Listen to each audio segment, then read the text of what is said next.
താമസിച്ചു പോകുന്നതാണ്. അതുകൊണ്ട് ക്ഷമിക്കണം.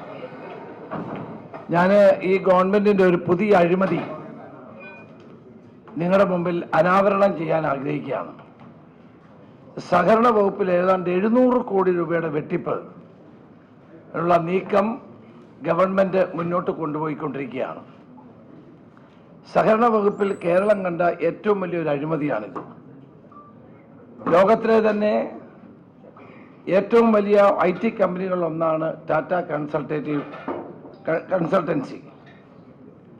ആ ടാറ്റ കൺസൾട്ടൻസിക്ക് കരാറ് നൽകാനുള്ള തീരുമാനമെടുത്ത ശേഷം അവരെ ഒഴിവാക്കിക്കൊണ്ട് പാർട്ടി താൽപ്പര്യമുള്ള ഒരു സംഘത്തിന് ഇതിൻ്റെ കരാറ് നൽകാനുള്ള നടപടി സ്വീകരിക്കുന്നു എന്നുള്ളതാണ് ഇവിടുത്തെ പ്രശ്നം.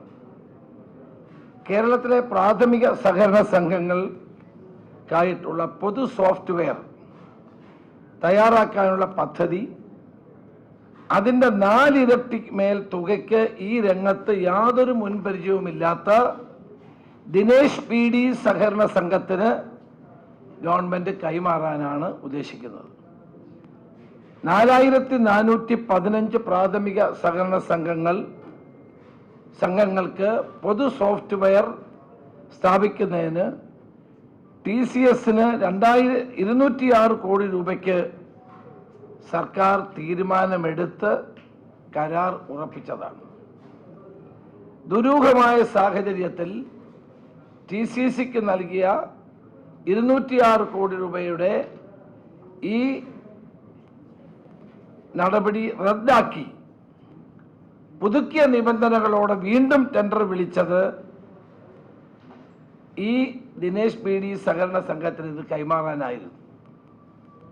CPM നിയന്ത്രണത്തിലുള്ള കണ്ണൂരിൽ നിന്നുള്ള 2 സഹകരണ സംഘങ്ങൾക്ക് മാത്രം ഈ ടെൻഡറിൽ പങ്കെടുക്കാൻ കഴിയുന്ന തരത്തിലാണ് ടെൻഡർ ഡോക്യുമെന്റിൽ മാറ്റം വരുത്തിയത്.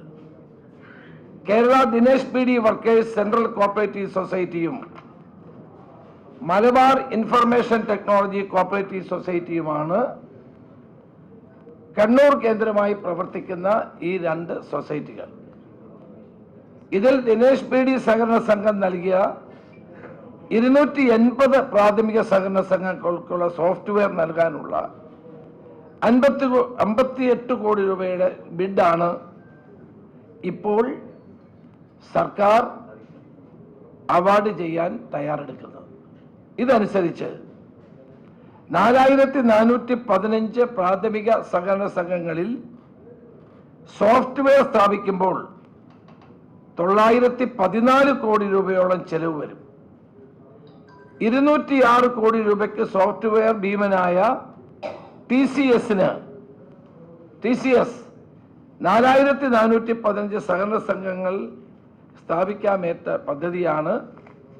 അതിൻ്റെ 4 ഇരട്ടി തുകയ്ക്ക് ഈ രംഗത്ത് യാതൊരു മുൻപരിചയവുമില്ലാത്ത ദിനേശ് PD സഹകരണ സംഘത്തിന് കൈമാറുന്നത്. അതായത് ഈ പദ്ധതി നടപ്പാക്കി കഴിയുമ്പോൾ കേരള സംസ്ഥാനത്തിന്റെ ഖജനാവിൽ നിന്ന് 700 കോടിയിൽ പരം നഷ്ടം ഉണ്ടാകാൻ പോകുന്നു. ഇതിന്റെ നടപടികൾ പൂർത്തിയാക്കി വെച്ചിരിക്കുകയാണ്. തെരഞ്ഞെടുപ്പ് കമ്മീഷന്റെ അനുമതിയോടുകൂടി ഈ ടെൻഡർ നൽകാനും നടപടികൾ മുന്നോട്ട് കൊണ്ടുപോകാനുമുള്ള നീക്കമാണ് ഇപ്പോൾ നടക്കുന്നത്. ഇതിന്റെ ഒരു പശ്ചാത്തലം ഒന്ന് പരിശോധിക്കാം. 2016 മുതൽ കേന്ദ്ര റിസർവ് ബാങ്കിന്റെയും മാനദണ്ഡങ്ങൾ അനുസരിച്ച് ഇന്ത്യയിലൊട്ടാകെ ഏകീകൃത പൊതു ബാങ്കിംഗ് സോഫ്റ്റ്വെയർ നടപ്പാക്കേണ്ടതാണ്. പൂർണ്ണമായും കേന്ദ്ര ഫണ്ട് ഉപയോഗിച്ചാണ് ഈ എല്ലാ സംസ്ഥാനങ്ങളും ഇത് നടപ്പാക്കിക്കൊണ്ടിരിക്കുന്നത്. എന്നാൽ മറ്റ് സംസ്ഥാനങ്ങളെ അപേക്ഷിച്ച് ആധുനിക വൈവിധ്യവൽക്കരണം അടക്കം നടത്തുന്ന പ്രാഥമിക സഹകരണ സംഘങ്ങളുടെ ആവശ്യങ്ങൾ വിപുലമാക്കേണ്ടതുണ്ട് എന്ന് ചൂണ്ടിക്കാട്ടി കേന്ദ്ര സർക്കാർ വികസിപ്പിച്ച പൊതു സോഫ്റ്റ്വെയർ കേരള ഗവൺമെന്റ് ഒഴിവാക്കി, വേണ്ട എന്ന് വെച്ചു. എന്നിട്ട് കേരളത്തിലെ പിണറായി ഗവൺമെന്റ് തനത് സോഫ്റ്റ്വെയർ വികസിപ്പിക്കാൻ തീരുമാനിച്ചു. ഈ കാര്യം പഠിക്കാൻ ചീഫ് സെക്രട്ടറി അധ്യക്ഷനായ ഒരു സമിതിയെ സർക്കാർ രൂപീകരിക്കുകയും ഇതനുസരിച്ച് ടെൻഡർ ക്ഷണിക്കുകയും ചെയ്തു. അപ്പോഴാണ് TCC മാത്രമാണ് ഈ ടെൻഡർ അനുസരിച്ച് 11/9/2021 തെരഞ്ഞെടുത്തത്. അവരെ മാത്രം TCSനെ മാത്രം തെരഞ്ഞെടുക്കപ്പെടുകയും ചെയ്തു. സർക്കാരിന്റെ മുൻകൂർ അനുമതിയോടെ 24/4/2024 ധനകാര്യ ബിഡായ 206 കോടി രൂപയ്ക്ക് 4415 പ്രാഥമിക സഹകരണ സംഘങ്ങൾക്ക് അവരുടെ ബാങ്ക് ശാഖകൾ ഉൾപ്പെടുന്ന സോഫ്റ്റ്വെയറും മെയിൻ്റനൻസ് നൽകാനുള്ള ഉത്തരവും പുറപ്പെടുവിച്ചു. ഇത് സംബന്ധിച്ചുള്ള എല്ലാ രേഖകളും ഞാൻ ഇപ്പോൾ നിങ്ങളുടെ മുന്നിൽ വെക്കുകയാണ്. ടാറ്റ കൺസൾട്ടൻസി മാത്രമാണ് ഏക ബിഡർ എന്നും കേന്ദ്ര സർക്കാർ നിയമം അനുസരിച്ച് അവർക്ക് കോൺട്രാക്ട് നൽകാമെന്നും പറയുന്ന രേഖയും ഞാൻ നിങ്ങളുടെ മുന്നിൽ വെക്കുകയാണ്. എന്നാൽ എല്ലാ മാനദണ്ഡങ്ങളും പിന്തുടർന്ന് ഈ തീരുമാനിച്ച് 206 കോടി രൂപയുടെ കരാർ രാഷ്ട്രീയ ഇടപെടലുകളെ തുടർന്ന് റദ്ദാക്കി. സഹകരണ വകുപ്പ് 3/4/25 പുതിയ കൺസോർഷ്യത്തെ ക്ഷണിച്ചുകൊണ്ടുള്ള ഈ ടെൻഡർ പുറപ്പെടുവിച്ചു. ജനുവരി 26 പൊതു തെരഞ്ഞെടുപ്പിൻ്റെ ഇടയിലുള്ള 2 മാസം കൊണ്ടാണ് ഈ തെരഞ്ഞെടുപ്പ് ഇതെല്ലാം പെട്ടെന്ന് പൂർത്തിയാക്കിയത്. എന്നാൽ TCS പോലെയുള്ള കമ്പനികൾക്ക് പങ്കെടുക്കാൻ കഴിയാത്ത നിലയിലാണ്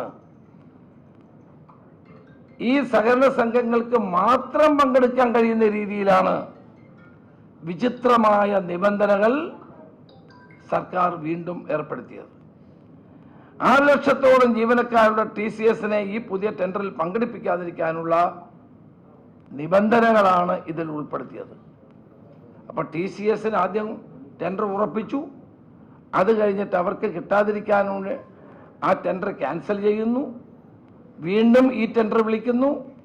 ഈ ടെൻഡർ വിളിക്കുമ്പോൾ TCSന് പങ്കെടുക്കാൻ നിവൃത്തിയില്ലാത്ത നിലയിലുള്ള നിബന്ധനകൾ എഴുതി ചേർത്തുകൊണ്ട് ഈ ടെൻഡർ നടപടികളുമായിട്ട് മുന്നോട്ട് പോയത്. കേരളത്തിൽ ചുരുങ്ങിയത് 200 ജോലിക്കാരെങ്കിലും ഉണ്ടാകണം എന്നിവയെ കേരളത്തിൽ, അതിൻ്റെ നിങ്ങൾ മനസ്സിലാക്കണം, കേരളത്തിൽ കുറഞ്ഞത് 200 പേരെങ്കിലും കേരളീയരായ ആളുകൾക്ക് ജോലി കൊടുക്കുന്ന സ്ഥാപനത്തിന് മാത്രമേ അതിൻ്റെയും രേഖ ഞാൻ മുന്നോട്ട് വെക്കുകയാണ്, അവർക്കേ അപ്ലൈ ചെയ്യാൻ കഴിയുള്ളൂ. എന്ത് ന്യായമാണിത്? ഇതനുസരിച്ച് കേരളത്തിൽ നിന്ന് 2 സഹകരണ സംഘങ്ങളാണ്. അത് 2 കണ്ണൂരിൽ നിന്നുള്ളതാണ്, 2 CPM നിയന്ത്രണത്തിലുള്ളതാണ്. അവർ 2 പേരാണ് ബിഡ് സമർപ്പിച്ചത്.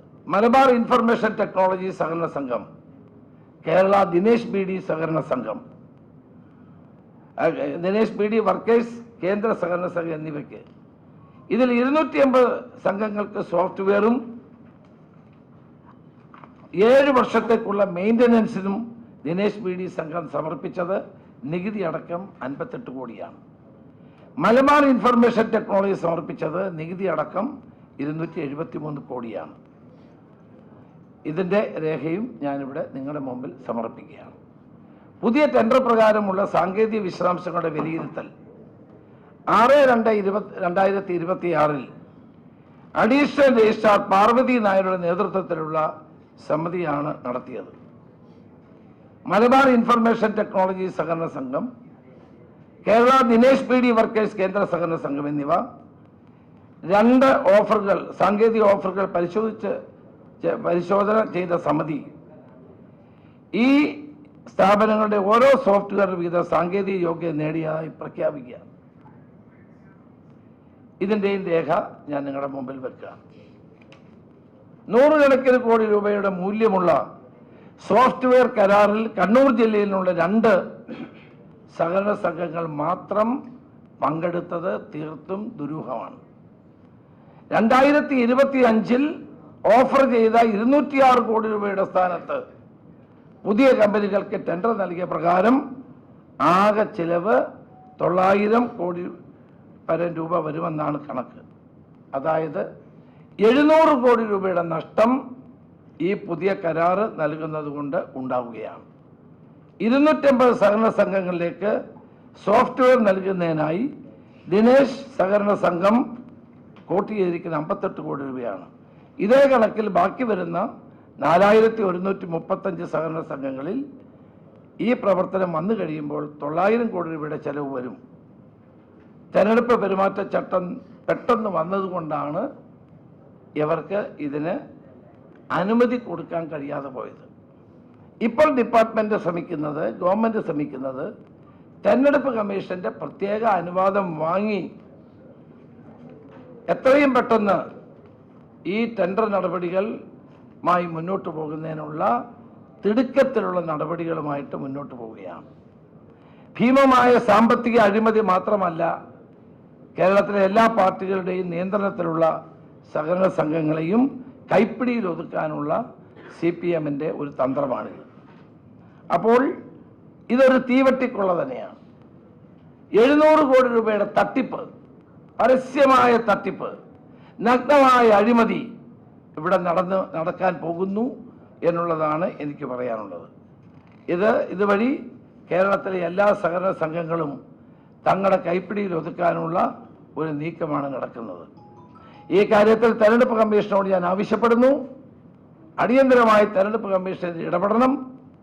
ഇതുമായി ബന്ധപ്പെട്ട് ഞാൻ തെരഞ്ഞെടുപ്പ് കമ്മീഷന് ഒരു കത്ത് നൽകുന്നുണ്ട്.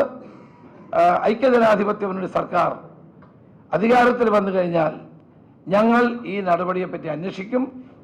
ഈ ടെൻഡർ റദ്ദാക്കുകയും മറ്റ് നിയമ നടപടികൾ സ്വീകരിക്കുന്നതിനെ പറ്റിയും ഗൗരവമായി ഞങ്ങൾ ആലോചിക്കും.